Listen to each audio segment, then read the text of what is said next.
So a new tablet to unbox here today, and it's the same as the Vi10 Plus that I looked at, but this is now the Chuwi Hi10 Plus. It gets a little confusing, the naming, but this one here has Remix OS 2.0 and Windows 10, 64 gigabytes of internal storage, got the same Atom Z8300. I thought I'd finish looking at those there, but there were a lot of requests for me to review this particular model because it does have a Surface 3 screen in it. So this one here I picked up from gearbest.com, and you can see that it came via DHL. Now it's selling for around about 189 US at the moment, and the keyboard is an additional 20 US. So the typical Chuwi box there. See on the side there, Hi10 Plus, and just a few specs there. So the screen resolution 1920 by 1280. So instead of the typical Android 5.1 we see on there, Remix this time around. So the charger will be in here and the Type-C cable. And the chargers they have been using lately are 5 volts and 3 amps. So it charges a little bit faster. And you see there I have a European one, and that, yes, is rated to 5 volts, 3 amps, just like the Vi10 Plus. And a black USB Type-C cable.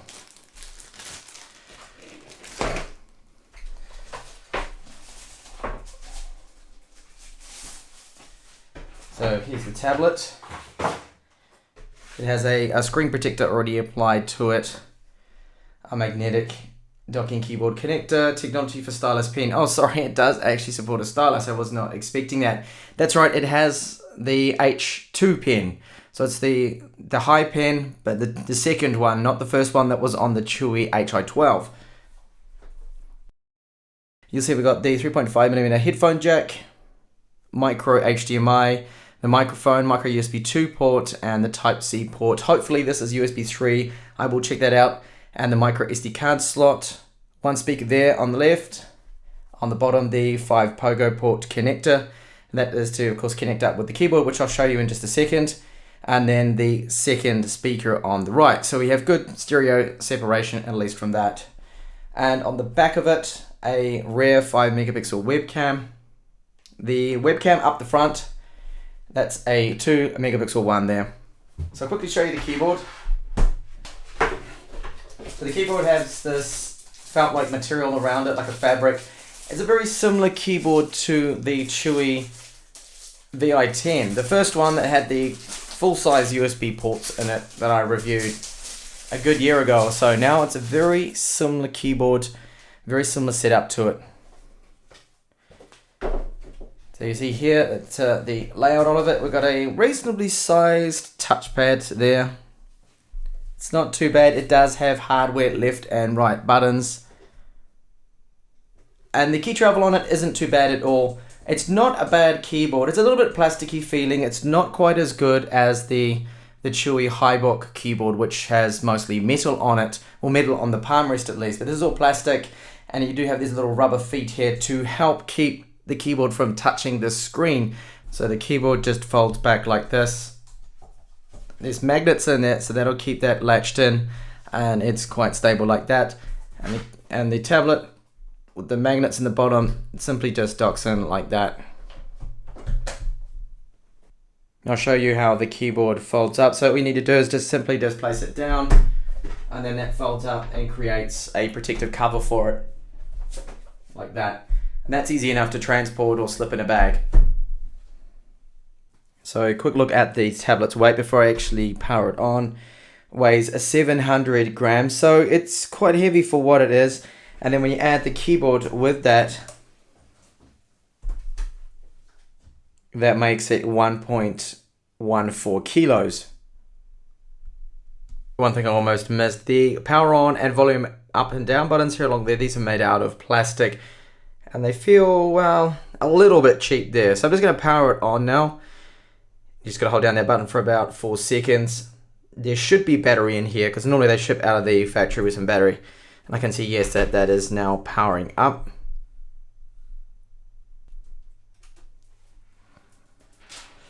There we go, get rid of the screen protector. Well, that's only the first layer. There is also, it's pre-applied, it's there behind there. There's always the screen protectors on because these do not have Dragon Tail or Gorilla Glass. So they don't have scratch resistant glass is what I wanted to say. Alright, so it just powered up into Remix first.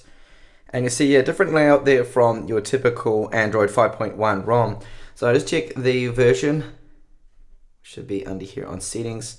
I can't actually see any bloatware either. Well, there'll probably be a couple of things on there. So it is running Remix OS 2.0. It is Android version 5.1.1. Let's close that down. So have a look and see if we have any bloat. Well, we've got WPS Office on there, but that's something that Remix always put on. News Republic, I would consider that to be bloatware. Remix applications, and of course, Play Store is on there, and Remix Essentials, and another app there. But that's, well, it's not really bloatware. It's just another place to get more applications, really. So free available storage. Have a look at that if I can remember how to bring that up. I think it's under settings here. Oh, there we go. So we've got 8.1 gigabytes free on Remix. So at least that's some space to be able to install a couple of large games and a few applications there. Now, of course, you can insert a micro SD card slot to expand on the storage there if you want to put all your music on that instead of actually putting it on the internal storage to leave space there for all your games and other apps and things. So I'll look at this later on in my full review. I'll test out a few games to see the performance, whether it's going to be able to play something like Mortal Kombat X in the full native resolution. The screen, just have a quick look. At the moment the brightness is right down. That's probably going to be absolutely overpowering the exposure settings I have on the camera, but that gets up to 400, should be around 450 nits of brightness, the Surface 3 screen that it has in there. 3:2 ratio, of course. So I can't see any way in this to boot over to Windows directly unless I hold down the power button. And that, well, that's only got just reboot there. So I'm going to have to use that and I'll move over now into Windows. Okay, so the boot took about 25 seconds and it actually had an account already created which was named admin, which is interesting. So that means that GearBest must have gone in there and done their post-sale inspection, their testers to make sure everything was working. That's what sometimes some of the sellers do, unfortunately, even though the Windows image on this will probably no doubt support English, and there's no real reason for them to go in there to change it over to English because you can actually just do that on the initial first setup. So just have a look in the device manager, and I'll bring up File Explorer and have a look and see how much free available space there is. So 31.5 gigabytes free in Windows, so you got plenty of room there. Well, it's never enough, is it? But I mean, it's a lot more than Android has, than the Remix in there. And just under the device manager, have a look at the disk drive. So it's a Toshiba 064 GEA. That is very common. And it's good to see that at least we've got a brand name. And looking under now, the network adapters, a Realtek Wireless N. And that also handles Bluetooth 4.0. So the screen accuracy, touch there, I can see I'm not having any problems just closing things. It seems to be quite good and quick and responsive. That's not bad. So I just go, back into Windows. I just want to have a look there.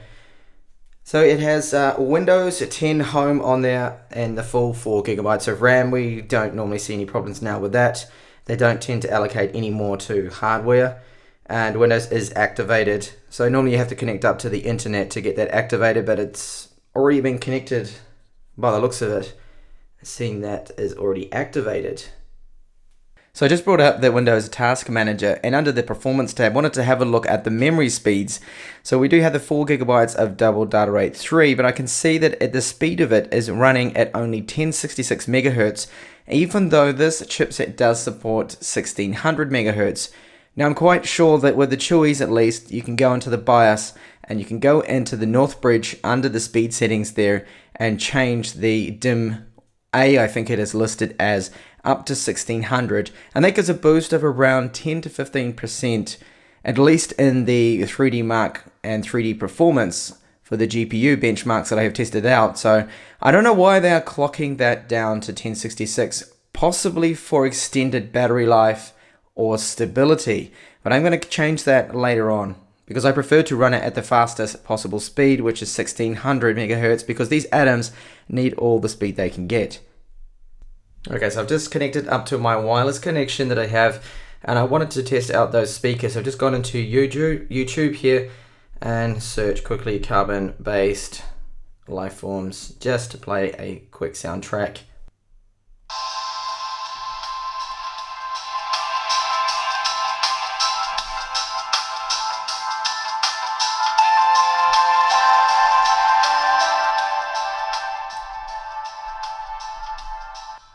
Okay, so they're a little tinny sounding, but as you just heard from there, that they do have a bit of volume behind them, which is good. So at least I would say they're loud enough. And in Android, well, Remix, normally they are even a little bit louder too. For some reason, it's something that's driver related. I'll just have a quick little type on the keyboard and see how it feels.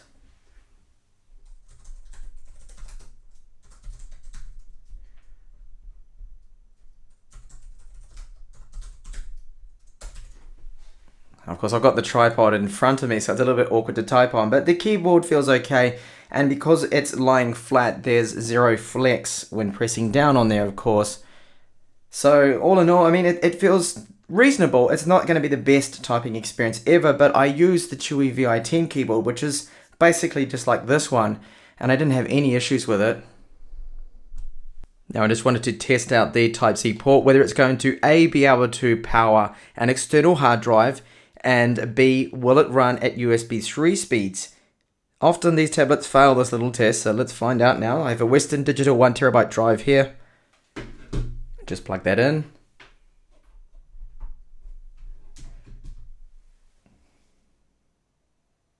Okay, I can hear that firing up. And a white light indicates that, you can just see down here, that is only USB 2 speeds, but at least it's powering it. But it's sad to see that that's not running at USB 3.0 speed, which it should.